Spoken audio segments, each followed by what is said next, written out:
capítulo 1, vamos ler só a parte B do versículo 29. Vou pregar até a hora que Deus me mandar, e se tiver que parar antes do tempo, eu vou parar, né? E se tiver que também passar, passarei. Vamos ler a palavra do Senhor que se encontra no Evangelho de João, capítulo 1 e versículo 29, a parte B.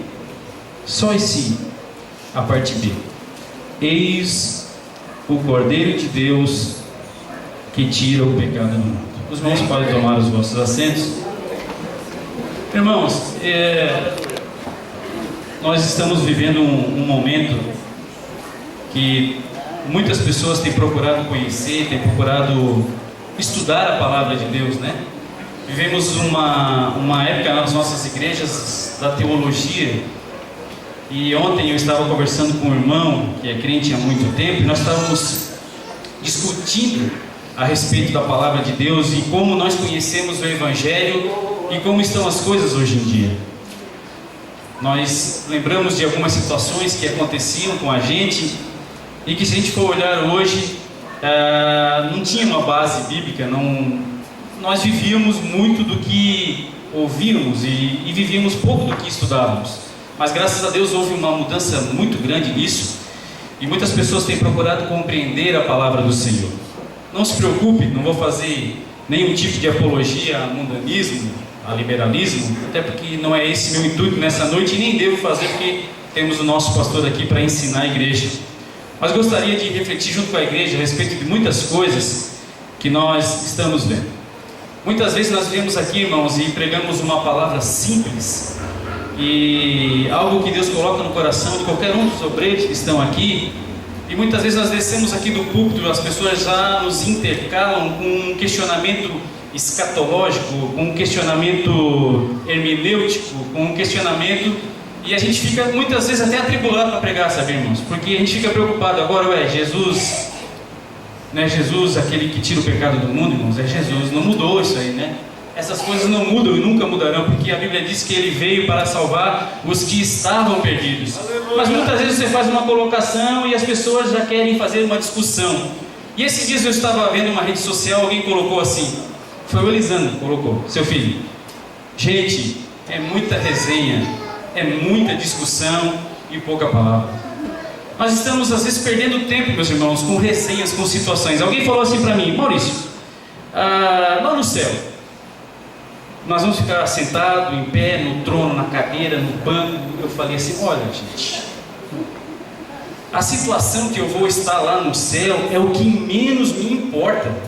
A situação de que maneira, o que eu vou fazer lá no céu é o que menos me importa. No mundo que nós vivemos hoje, irmãos, o fato de irmos para a glória com o Senhor Jesus é o todo suficiente. E eu fiquei pensando o porquê desse questionamento. Eu acho muito interessante conhecer a palavra de Deus. Eu, inclusive, já fiz alguns cursos teológicos. Não conheço muito, mas alguma coisa da palavra de Deus eu entendo. Mas eu quero dizer, irmãos, que proveito tem isso para a igreja de Cristo? Que proveito tem isso para uma pessoa que não conhece a Cristo? Que proveito tem isso para a gente falar para uma pessoa que nunca teve um encontro com Jesus? Se o Evangelho de Cristo é tão simples, se o Evangelho que nós aprendemos é que Ele salva, cura, batiza com o Espírito Santo e leva para o céu. Esse é o Evangelho, esse é o cerne da palavra de Deus. E eu me preocupo muitas vezes quando nós nos preocupamos com coisas tão...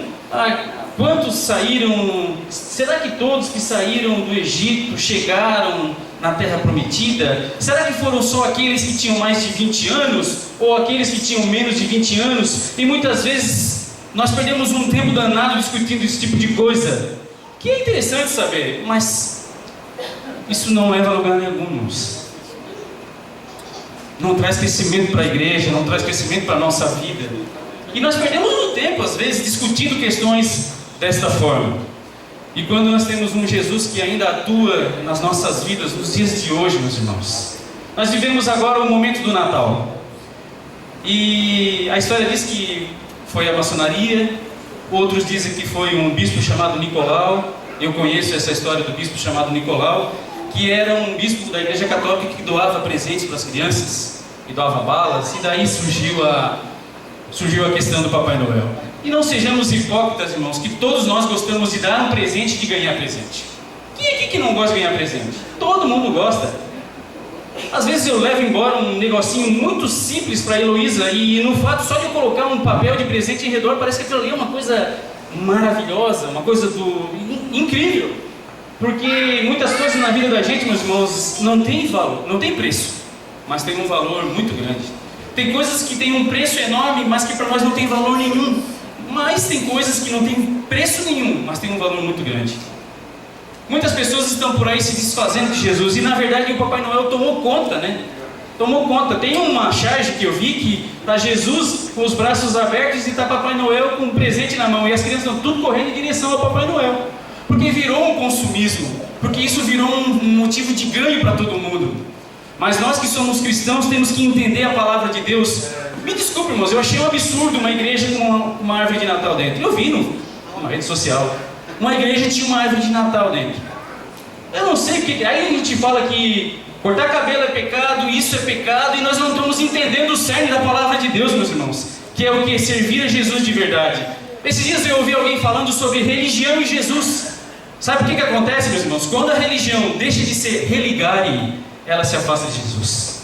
Acreditem em mim, irmãos. Quando a religião deixa de ser o verbo religare, a religião que não traz mais as pessoas para cá, a religião que não salva, a religião que não perdoa, a religião que segrega, a religião que diz assim, não, para ser salvo tem que ser desse jeito.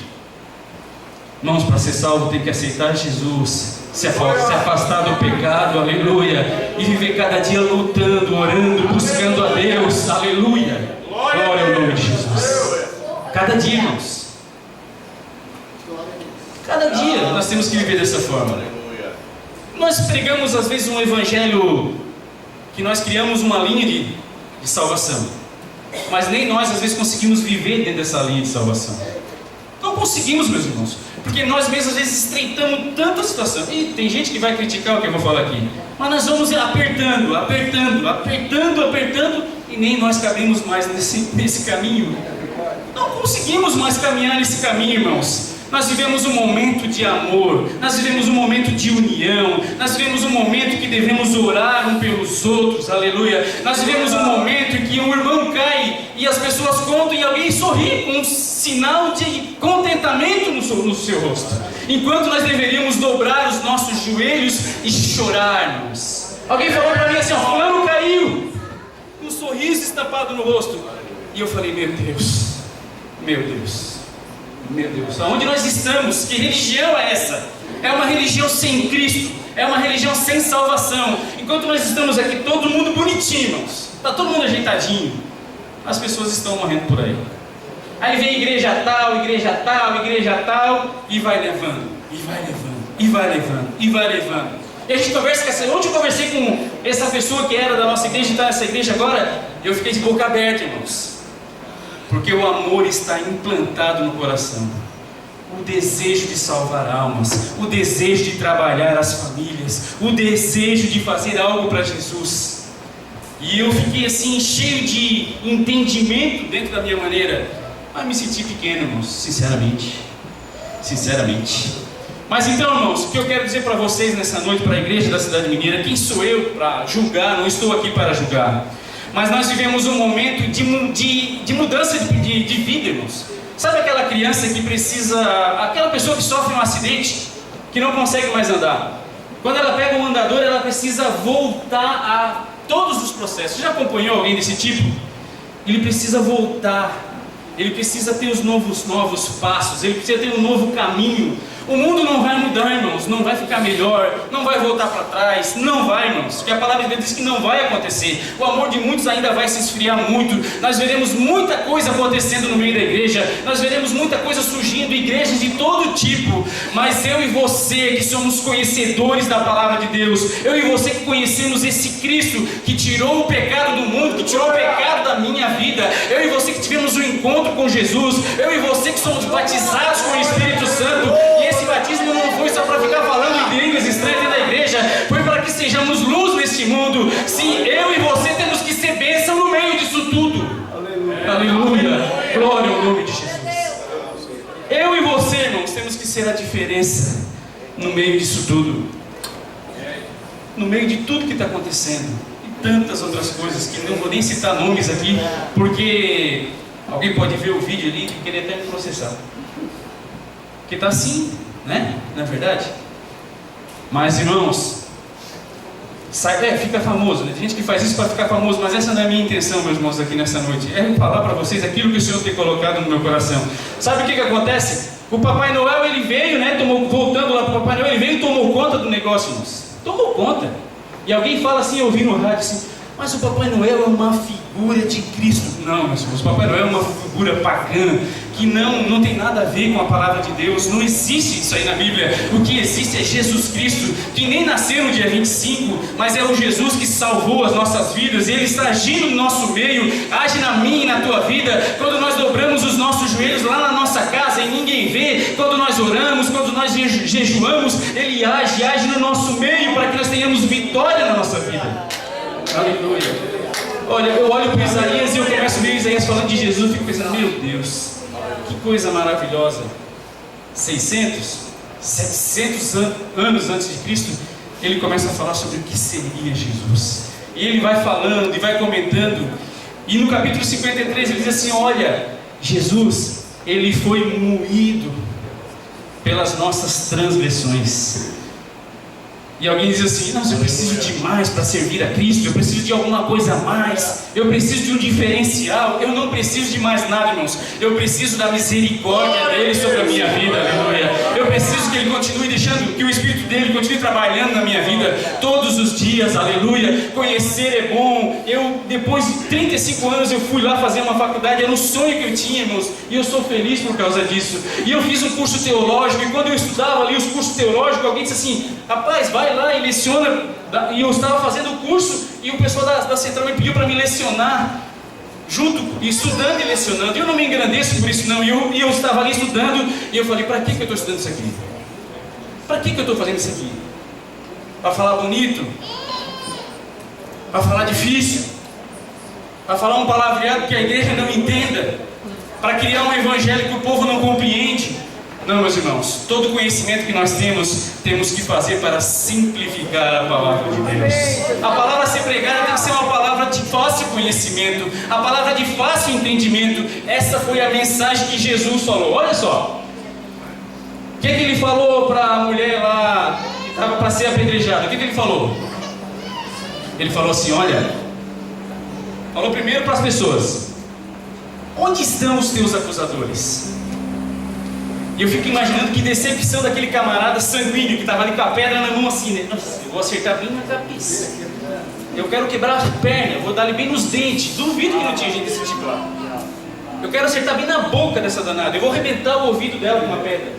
E Jesus fala assim, olha, quem não tem pecado que atire a primeira pedra. Isso não é passar a mão em pecado não, irmãos, é a realidade.